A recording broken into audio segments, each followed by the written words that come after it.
अपन आज आपके course unit second में है। अपन लेंगे एनुअल रिंग्स, वार्षिक वलय क्या होती है। एक बार पायल राजू को एडमिट कर देती हूँ। पायल राजू, एनुअल रिंग्स। तो एनुअल रिंग्स के बारे में बात करते हैं। वार्षिक वलय तो बहुवर्षीय काष्ठीय वृक्षों के तनों में कैम्बियम की सक्रियता पूरे वर्ष एक समान नहीं रहती। वसंत ऋतु में संवहन कैम्बियम अधिक सक्रिय होता है, जिसके परिणाम स्वरूप द्वितीयक जाइलम या काष्ठ का निर्माण भी द्वितीयक जाइलम सेकेंडरी क्या बेटा, जिसके परिणाम स्वरूप लगा देना मैम पायल राजी। क्या बोल रहे हो बेटा? लगा दी बेटा पायल। जिसके परिणाम स्वरूप द्वितीयक जाइलम या काष्ठ का निर्माण भी अधिक मात्रा में होता है। तो किसकी बात कर रहे हैं? एनुअल रिंग्स की, वार्षिक वलय की। तो बहुवर्षीय काष्ठीय वृक्षों के तनों में कैम्बियम की सक्रियता पूरे वर्ष एक समान नहीं रहती है। कहने का मतलब है स्प्रिंग सीजन में, बसंत ऋतु में संवहन कैम्बियम, वेस्कुलर कैम्बियम अधिक सक्रिय होता है, जिसके परिणाम स्वरूप सेकेंडरी जाइलम या काष्ठ का वुड का निर्माण भी अधिक मात्रा में होता है। परंतु शरद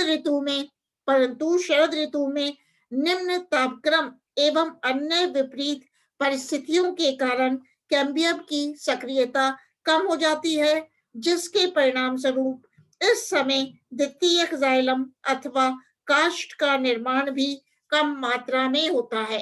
कहने का मतलब है कैम्बियम की एक्टिविटी स्प्रिंग सीजन में, बसंत ऋतु में अधिक होती है, और चूंकि स्प्रिंग सीजन में कैम्बियम एक्टिव होता है, तो सेकेंडरी जाइलम व वुड का निर्माण भी अधिक मात्रा में होता है। लेकिन क्योंकि शरद ऋतु में जब लो टेम्परेचर होता है, तो शरद ऋतु में कैम्बियम की सक्रियता कम हो जाती है। Cambium becomes less active during the winter season, during the autumn season, और जिसके परिणाम स्वरूप जब कैम्बियम की एक्टिविटी, सक्रियता कम हो जाती है, तो सेकेंडरी जाइलम व काष्ठ का निर्माण भी कम मात्रा में होता है।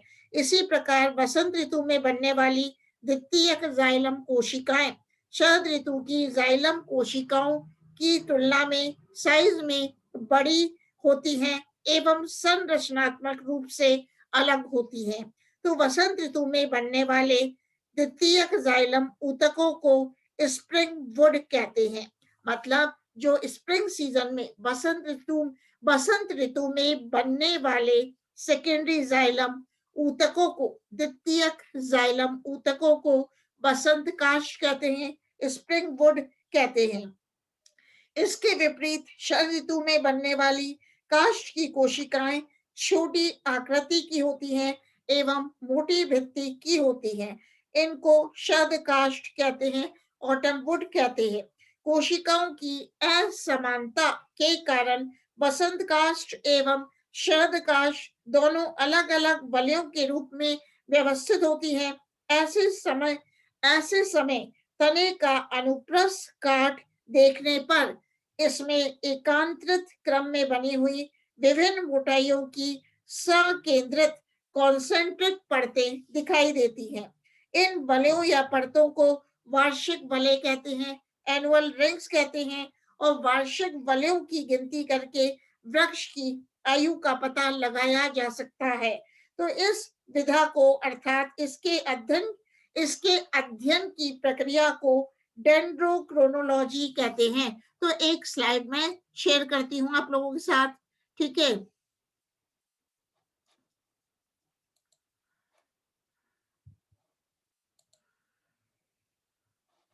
ये देख लो बेटा, ये अपन देख रहे हैं, ये स्लाइड आपको सभी को दिखाई दे रही होगी, है ना। तो इसमें मैं क्या दिखा रही हूँ? First year growth ring. ये डायग्राम किसका है? एनुअल रिंग का दिखा रही हूँ। रेनी सीजन के समय और ड्राई सीजन के समय, scar from the forest fire, spring, early summer growth और लेट समर फॉल ग्रोथ। तो फर्स्ट ईयर ग्रोथ रिंग्स मतलब जो ग्रोथ रिंग्स बनती हैं, उनको ही अपन क्या कहते हैं? एनुअल रिंग्स कहते हैं। और इन एनुअल रिंग्स की सहायता से, वार्षिक वलयों की सहायता से, इनकी वार्षिक वलयों की गिनती करके वृक्ष की आयु का पता लगाया जा सकता है। एनुअल रिंग्स की गिनती करके वृक्ष की आयु का अपन पता लगा सकते हैं और इसके अध्ययन की प्रक्रिया को डेंड्रोक्रोनोलॉजी कहते हैं। तो एक दूसरी स्लाइड भी शेयर करती हूँ। तो ये देखो बेटा, क्या है इसमें, a growth layer in secondary xylem seen in a cross section of a woody stem or branch.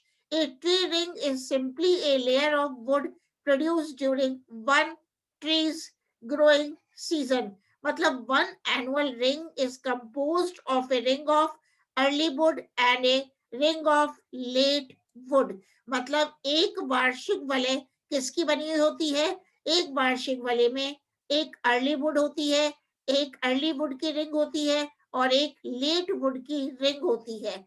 The growth occurs in the cambium the growth occurs in the cambium in spring. Spring का मतलब वसंत ऋतु में। The cambium begins dividing. वसंत ऋतु में जो cambium है, एधा में विभाजन होते हैं। And because the cambium begins dividing in the spring season, this creates a new tissue and increases the diameter of the tree at two places. First outside the cambium, second inside the cambium. The outer cells become part of the phloem. और इस तरह से ये slide share करी मैंने। मतलब अपन किसका देख रहे हैं? वार्षिक वलयों का निर्माण। तो जैसा कि आप सभी लोग जानते हैं कि वर्ष पर्यंत एधा की सक्रियता एक समान नहीं रहती तथा वातावरण में अनियमित परिवर्तन के कारण वार्षिक वलय कभी-कभी स्पष्ट नहीं बन पाते, या कुछ पादपों में तो ऐसा भी देखा गया है कि एक से अधिक वार्षिक वलय के समान संरचनाएं बन जाती हैं। इन संरचनाओं को आभासी वार्षिक वलय फॉल्स एनुअल रिंग्स कहते हैं। मतलब बेटा कुछ प्लांट्स में ऐसा भी देखा गया है कि एक से अधिक एनुअल रिंग्स के समान संरचनाएं बन जाती हैं और इन संरचनाओं को फॉल्स एनुअल रिंग्स कहते हैं, आभासी वार्षिक वलय कहते हैं। तो अनियमित वातावरण में अनियमित परिवर्तन कुछ विशेष परिस्थितियों में होते हैं, जैसे एधा कैम्बियम के सक्रिय विभाजन के समय अर्थात पौधे की वृद्धि के समय अचानक सूखा पड़ जाना, जिसमें वसंत ऋतु में बनने वाली द्वितीयक जाइलम कोशिकाओं की आकृति शरद काष्ठ के समान हो जाती है, या भूमि में जल की मात्रा अधिक हो जाना। इन सब कारणों की वजह से आभासी वार्षिक वलय बनते हैं। और आभासी वार्षिक वलय किसमें पाए जाते हैं? ये गैर्युगा पिनेटा नामक वृक्ष में, गैर्युगा पिनेटा ट्री में स्यूडो या फॉल्स एनुअल रिंग्स बनते हैं।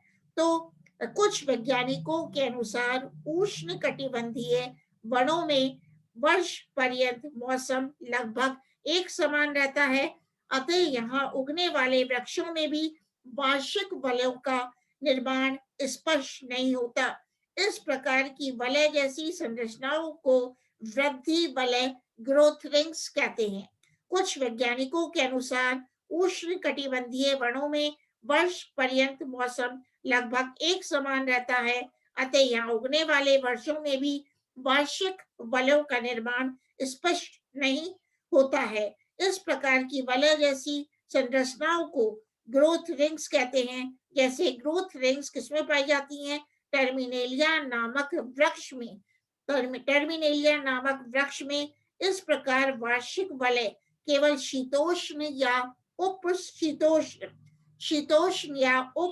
शीतोष्ण क्षेत्रों में उगने वाले वृक्षों में ही स्पष्ट देखे जा सकते हैं। जैसे कि बेटा पाइनस, सिड्रस, CEDRUS एवं अन्य शंकुधारी वृक्ष, अमेरिकन रेडवुड, सिकोइयोडेंड्रॉन की आयु की गणना डेंड्रोक्रोनोलॉजी का उपयोग करके की गई है। अब अपन बात करते हैं कि बसंत काष्ठ स्प्रिंग वुड व ऑटम वुड में क्या डिफरेंस है? मतलब बसंत काष्ठ किसको कहेंगे? स्प्रिंग वुड एवं ऑटम वुड मतलब शरद काष्ठ की कोशिकाओं या इनके वलयों की अध्ययन करने पर इनमें कुछ असमानताएं दिखाई देती हैं। तो स्प्रिंग वुड व ऑटम वुड में क्या डिफरेंस है? पहला है, स्प्रिंग वुड का निर्माण वृक्ष की सक्रिय वृद्धि के समय होता है, जबकि ऑटम वुड का निर्माण वृक्ष की वृद्धि अपेक्षाकृत कम होती है जब होता है। मतलब ऑटम वुड का निर्माण जब वृक्ष की वृद्धि कम होती है तो होता है, और स्प्रिंग वुड का निर्माण बस बस इसका निर्माण मतलब किसका? स्प्रिंग वुड का निर्माण में वेस्कुलर कैम्बियम की सक्रियता के परिणाम स्वरूप होता है। मतलब स्प्रिंग वुड का वसंत काष्ठ का निर्माण क्यों होता है? क्योंकि वेस्कुलर कैम्बियम की सक्रियता के कारण स्प्रिंग वुड का निर्माण होता है, जबकि शरद ऋतु में संवहन कैम्बियम की सक्रियता जब कम हो जाती है तो ऑटम वुड का निर्माण होता है। तीसरा डिफरेंस है, बसंत काष्ठ में स्प्रिंग वुड में जाइलम का अनुपात अपेक्षाकृत अधिक होता है, जबकि ऑटम वुड में जाइलम का अनुपात बसंत काष्ठ की तुलना में कम होता है। मतलब स्प्रिंग वुड में जाइलम अत्यधिक मात्रा में पाया जाता है और ऑटम वुड में जाइलम बहुत कम मात्रा में पाया जाता है। और स्प्रिंग वुड में जाइलम में वाहिकाओं मतलब वाहिकाओं मतलब वेसल्स, जाइलम में वाहिकाओं की मात्रा अधिक होती है। स्प्रिंग वुड के जाइलम में वाहिकाओं वेसल्स की मात्रा अधिक होती है, जबकि अब जब अपन ऑटम वुड की बात करें तो वाहिकाओं की मात्रा वसंत काष्ठ की तुलना में शरद काष्ठ में कम होती है। इसी प्रकार वाहिकाओं वेसल्स की गुहा वेसल्स की ल्यूमेन स्प्रिंग वुड में चौड़ी होती है, जबकि वेसल्स की गुहा वाहिकाओं की गुहा ल्यूमेन ऑटम वुड में सकड़ी होती है। इसी प्रकार द्वितीयक जाइलम ऊतक या काष्ठ का रंग हल्का भूरा होता है। मतलब स्प्रिंग वुड में जो सेकेंडरी जाइलम टिश्यू है या वुड है उसका रंग हल्का भूरा होता है। एक में शुभी आ गई तो एडमिट कर देते हैं। और जबकि ऑटम वुड शरद काष्ठ ऊतक का रंग गहरा भूरा होता है। तो अपना क्वेश्चन आ जाता है, write a short note on annual rings. Pooja Kumawat को एंटर कर देते हैं। अब बात करते हैं porous and non porous wood. Porous एवं नॉन पोरस वुड। तो द्वितीयक जाइलम या काष्ठ में वाहिकाओं की उपस्थिति तथा काष्ठ में इनके व्यवस्थाक्रम के आधार पर विभिन्न प्रकार की काष्ठ को वुड को दो प्रमुख श्रेणियों में विभेदित किया गया है। कौन सा है? एक तो है नॉन पोरस वुड, अरंध्री काष्ठ। एक है पोरस वुड, सरंध्री काष्ठ। एक है नॉन पोरस वुड, एक है पोरस वुड। तो अपन बात किसकी करेंगे? नॉन पोरस वुड की, अरंध्री काष्ठ की। तो कुछ अपवादों में, जैसे कि इफिड्रा को छोड़कर कुछ एक्सेप्शंस, इफिड्रा को छोड़कर जिम्नोस्पर्म्स अनावृत बीजी पौधों के तनों में वेसल्स वाहिकाएं अनुपस्थित होती हैं। अतः इस प्रकार की वुड को काष्ठ को नॉन पोरस वुड या सॉफ्ट वुड कहते हैं। ठीक है। अब है पोरस वुड, सरंध्री काष्ठ। तो द्विबीजपत्री तनों के जाइलम में वाहिकाएं वेसल्स उपस्थित होती हैं। अतः वाहिकाओं की उपस्थिति के कारण इसे सरंध्री काष्ठ या कठोर काष्ठ, पोरस वुड और हार्ड वुड भी कहते हैं। कुछ पुरातन द्विबीजपत्री पौधों जैसे ड्रिमिस के तने में वाहिकाएं अनुपस्थित हो सकती हैं। तो सेकेंडरी जाइलम, द्वितीयक जाइलम या काष्ठ में वाहिकाओं का विन्यास दो प्रकार का हो सकता है। एक तो है रिंग पोरस, वलय छिद्रिल, दूसरा है डिफ्यूज्ड पोरस, विसरित छिद्रिल। तो बसंत काष्ठ स्प्रिंग वुड की वाहिकाओं में गुहिका के चौड़ेपन के कारण इनको वलय छिद्रिल रिंग पोरस कहते हैं।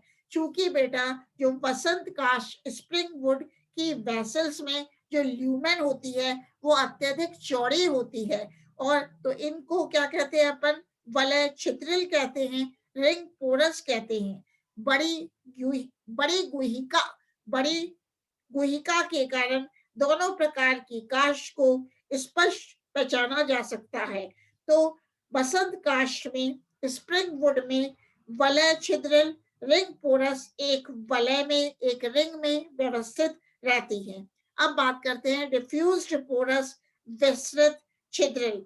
कुछ पौधों के वृद्धि वलय ग्रोथ रिंग्स में बसंत काष्ठ तथा शरद काष्ठ की वाहिकाओं की गुहिकाओं के व्यास में अंतर स्पष्ट दिखाई नहीं देता।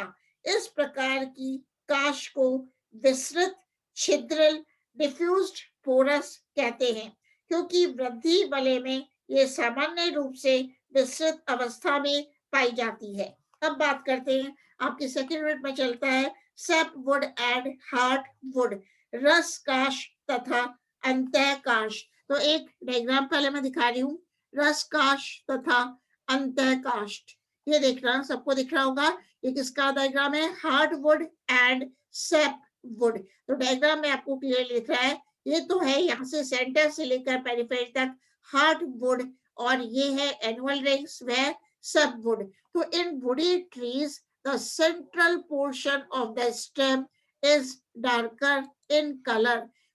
वुडी ट्रीज में जो स्टेम का केंद्रीय भाग होता है वो डार्क होता है। That portion is hard and tough due to the deposition of resins, tannins, gums and formation of tylosis.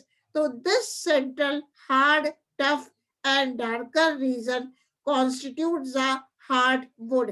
तो हार्ड वुड को आप डायग्राम में देख रहे हो, ये क्या है, ये केंद्रीय भाग है, स्टेम का सेंट्रल पोर्शन है। ये कैसा है, हार्डवुड, हार्ड होता है, कठोर होता है, टफ होता है, डार्क होता है, and this constitutes the hardwood. तो अपन अब किसकी बात करेंगे, सेप वुड एंड हार्डवुड। तो अधिक आयु वाले या प्रौढ़ वृक्षों में जब पर्याप्त मात्रा में द्वितीयक वृद्धि हो जाती है तो इनके तने में पहले बना हुआ द्वितीयक जाइलम ऊतक निष्क्रिय हो जाता है तथा यह तने के केंद्रीय भाग में स्थित रहता है। इसमें लगभग निष्क्रिय द्वितीयक जाइलम की कोशिकाओं में रेजिन, टैनिन एवं तेल इत्यादि पदार्थ संचित हो जाते हैं। यह रासायनिक पदार्थ जाइलम की वाहिकाओं के पास स्थित निकटतम मृदुतक कोशिकाओं में बनते हैं तथा वहां से जाइलम की वाहिकाओं एवं वाहिनिकाओं में स्थानांतरित हो जाते हैं। तो द्वितीयक जाइलम ऊतक में इन रासायनिक पदार्थों के संचित हो जाने से ये जाइलम अथवा काश काले या गहरे भूरे रंग की दिखाई देती हैं तथा ये अधिक कठोर एवं मजबूत हो जाती है।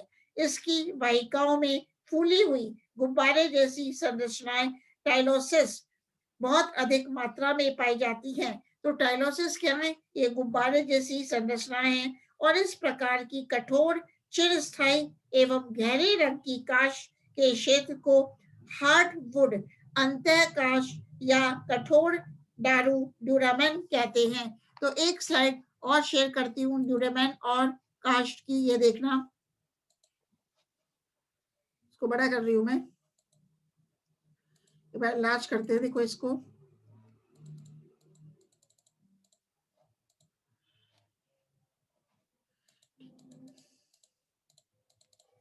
देखना बेटा, ये क्या दिख रहा है आपको, सेप वुड एंड हार्ड वुड दिखाने की कोशिश की गई है, और ये है डेड वार्क and this is the cambium, ये है एधा, और ये आपको दिख रही है ब्राउन रंग की जो है ग्रोथ रिंग्स। ग्रोथ रिंग्स, तो बात किसकी चल रही है, हार्डवुड एंड सैपवुड की बात चल रही है। तो हार्डवुड क्या बताया कि इस प्रकार की कठोर चिरस्थायी, ये वुड कैसी है, कठोर है, चिरस्थायी है एवं गहरे रंग की काष्ठ के क्षेत्र को हार्डवुड कहते हैं, अंतःकाष्ठ कहते हैं या कठोर दारू मतलब ड्यूरामेन भी कहते हैं। तो द्वितीयक जाइलम ऊतक में रासायनिक पदार्थों के संचित हो जाने से यह जाइलम अथवा काष्ठ काले या गहरे भूरे रंग की दिखाई देती है तथा यह अधिक कठोर, यह क्या है, हार्डवुड, अधिक कठोर एवं मजबूत ड्यूरेबल हो जाती है। तो अपन ने देखा कि इस प्रकार की कठोर चिर स्थायी एवं गहरे रंग की काष्ठ के क्षेत्र को हार्डवुड कहते हैं या कठोर दारू ड्यूरामेन कहते हैं। अंतः काष्ठ हार्डवुड वृक्षों को विशेषकर तनों को यांत्रिक बल व कठोरता प्रदान करती है क्योंकि इनकी कोशिकाओं में टैनिन एवं रेजिन के संचय के कारण इन पर जीवाणु एवं कवक का संक्रमण भी नहीं होता। अतः यह फर्नीचर एवं लकड़ी की उच्च स्तरीय कलाकृतियों एवं सजावटी सामान बनाने के लिए अधिक उपयोगी होती है। मतलब हार्ड वुड से फर्नीचर बना सकते हैं और लकड़ी की सामान बना सकते हैं और सजावटी सामान भी हार्ड वुड मतलब अंतःकाष्ठ या कठोर दारू से बनाए जाते हैं क्योंकि हार्ड वुड पे, क्योंकि बेटा हार्ड वुड या ड्यूरेमन पर जो जीवाणु है, बैक्टीरिया एवं फंजाई का संक्रमण इन्फेक्शन नहीं होता। दूसरा है द्वितीयक जाइलम या काष्ठ सेकेंडरी वुड का परिधीय भाग जो अपेक्षाकृत सक्रिय नवीन एवं तरुण जाइलम ऊतक की कोशिकाओं का बना होता है उसे सैपवुड, रस काष्ठ या कोमल काष्ठ एल्बर्नम कहते हैं। यह कोशिकाएं हल्के भूरे या धूसर रंग की होती हैं। मतलब रस काष्ठ सैपवुड की कोशिकाएं हल्के भूरे रंग की होती हैं, धूसर रंग की होती हैं तथा इनके द्वारा वृक्ष में जल एवं घुलनशील खनिज पदार्थों का सक्रिय संवहन होता है। रस काष्ठ सैपवुड और एल्बर्नम की कोशिकाओं में सक्रियता इसलिए भी रहती है कि इनमें विभिन्न पदार्थों जैसे रेजिन, टैनिन इत्यादि का संचय नहीं होता तथा यह अवरुद्ध नहीं हो पाती। तो तने में सेकेंडरी ग्रोथ के कारण, तने में द्वितीयक वृद्धि के कारण सैपवुड के सैपवुड रसकाश के एक के बाद कॉन्सेंट्रिक बले बनाते जाते हैं। कॉन्सेंट्रिक बले सकेंद्रित वलय बनते जाते हैं तथा समय बीतने के साथ साथ पुरानी रस काश कोशिकाएं धीरे धीरे अंतःकाश में परिवर्तित होती जाती हैं। अब बात करते हैं टाइलोसिस की, मतलब अनेक द्विबीजपत्री पौधों के तनों में परिपक्व काष्ठ की जाइलम मृदुतक कोशिकाओं में एवं रश्मि मृदुतक कोशिकाओं में फूली हुई अतिवृद्धियां उत्पन्न होती हैं। मतलब अनेक डाइकोटिलीडोनस प्लांट्स के तनों में परिपक्व वुड की जाइलम मृदुतक कोशिकाओं में एवं रश्मि मृदुतक कोशिकाओं में फूली हुई अतिवृद्धियां उत्पन्न होती हैं तथा इन जाइलम मृदुतक कोशिकाओं से संलग्न वाहिकाओं के भीतर इनके भित्तीय गर्तों के द्वारा प्रतिबद्ध हो जाती है। मतलब इन जाइलम मृदुतक कोशिकाओं से संलग्न वाहिकाओं के भीतर इनके भित्तीय गर्तों के द्वारा प्रतिबद्ध हो जाती हैं। वाहिकाओं की गुहा में प्रवेश करके ये गुब्बारे के समान फूल जाती हैं। तो इन फूली हुई गुब्बारे के जैसी संरचनाओं को जो वाहिका गुहाओं में पाई जाती है टाइलोसस कहते हैं। तो टाइलोसिस किसे कहते हैं? टाइलोसिस क्या है? मतलब फूली हुई गुब्बारे के जैसी संरचनाओं को जो वाहिका गुहाओं में पाई जाती हैं, उन्हें टाइलोसिस कहते हैं। और टाइलोसिस निष्क्रिय होती हुई द्वितीयक जाइलम काष्ठ में बनती है। कई बार कई बार वाहिकाओं की गुहा में इनकी संख्या इतनी अधिक हो जाती है कि गुहा पूरी वाहिका गुहा टाइलोसिस से भर जाती है। टाइलोसिस के पूरी तरह से विकसित हो जाने पर इसमें अनेक अजैव कोशिकीय रासायनिक पदार्थ जैसे स्टार्च, क्रिस्टल व रेजिन एवं गोंद इत्यादि भर जाते हैं और पुराने टाइलोसिस की भित्ति भी मोटी हो जाती है। तो टाइलोसिस की आकृति एवं साइज टाइलोसिस की आकृति एवं साइज वाहिकाओं के व्यास पर निर्भर करती है। वह जाइलम ऊतक जिनमें जाइलम मृदूतक नहीं पाया जाता एवं रश्मि मृदूतक भी नहीं होता, उस द्वितीयक जाइलम की वाहिकाओं में टाइलोसिस नहीं पाए जाते। तो टाइलोसिस संरचनाएं अंतःकाष्ठ हार्टवुड में अधिक संख्या में पाई जाती हैं। मतलब जो टाइलोसिस है वो हार्टवुड में अंतःकाष्ठ में अधिक संख्या में पाई जाती है तथा इनमें भरे अजैव पदार्थ वायु के जल तथा वायु के प्रवेश को रोकने में सक्षम होते हैं तथा इनमें जीवाणु व कवक का संक्रमण भी इन्हीं पदार्थों जैसे रेजिन व गोंद के कारण नहीं हो सकता। इस प्रकार अंतःकाश को अधिक उपयोगी, मजबूत एवं आर्थिक रूप से महत्वपूर्ण बनाने में टाइलोसिस का सक्रिय योगदान होता है।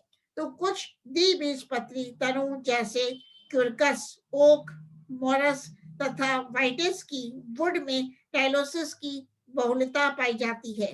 तने में घाव के भरने, healing of the wounds healing of wounds तने में घाव के भरने, हीलिंग ऑफ वुंड्स के समय भी टाइलोसिस का निर्माण होता है।